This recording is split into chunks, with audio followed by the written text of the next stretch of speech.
you love someone and still feel tired from that love? Can you miss someone yet feel more at peace when they're not around? I don't have a clear answer, but I've been thinking about it a lot lately, especially when it comes to my dad. There's love, always, but there's also distance, guilt, and kind of sadness I haven't fully figured out. This episode isn't about blaming anyone.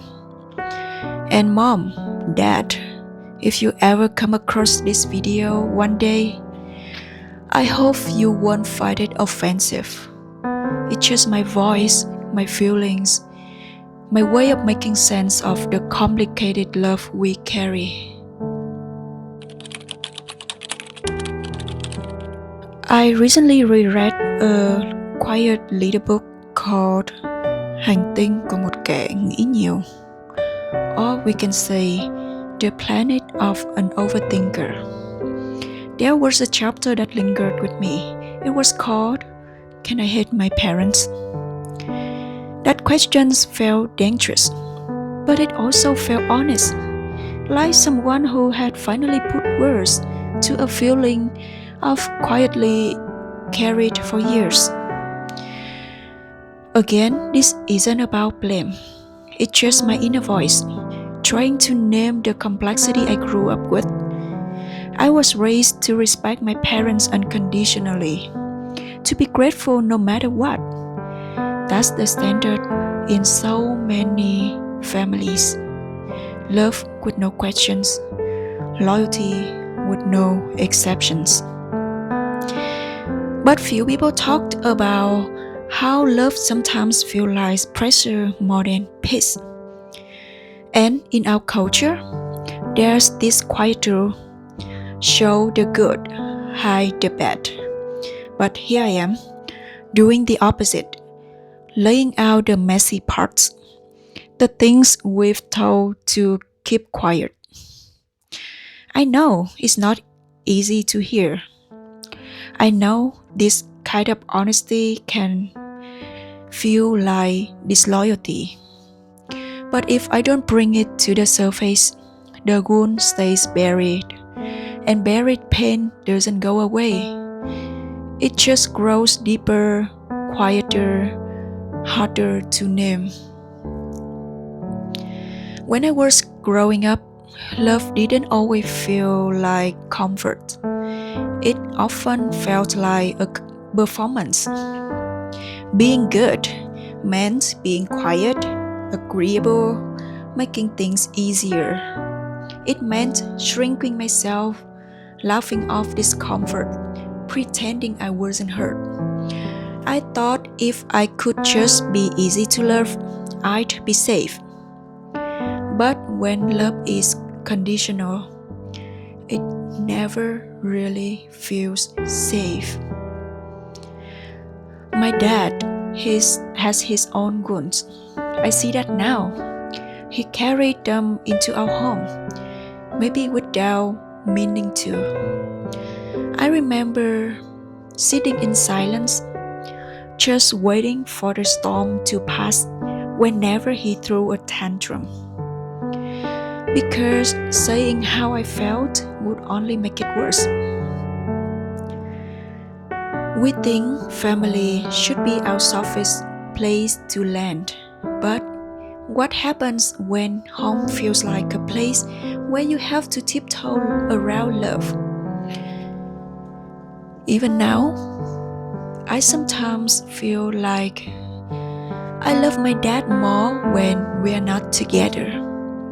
From a distance, I remember the good more clearly. Up closer is harder. His love has sharp edges, intense emotions, harsh words, quickly forgotten, but not by me.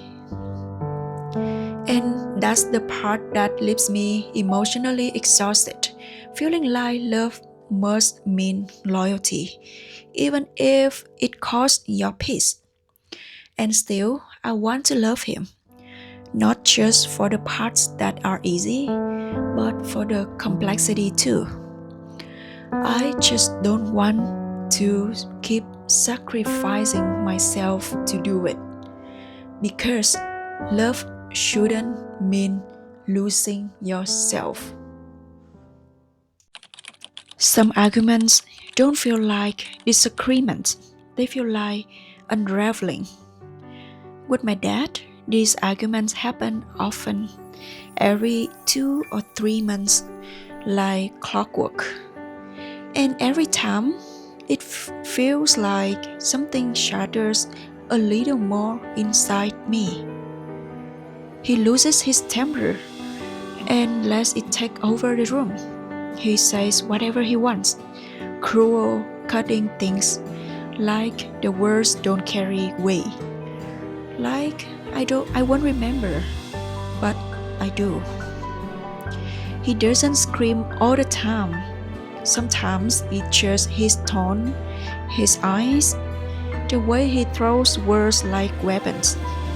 And the worst part, he doesn't even notice. It's just like he thinks being family gives him a free pass to hurt me. That I'll stay no matter what. Because we're family, because I'm his child, because he believes that's enough. But it's not. He says things that go straight to the most sensitive parts of me, about who I am, how I think, what I choose to do with my life. And every time I try to set boundary or defend myself, I'm told being too emotional, too traumatic, or too disrespectful. So I go quiet. Not because I agree, but because it's safer. Because nothing I say will change how he speaks to me in those moments. And still, those moments leave marks, invisible bruises. They linger. What hurts more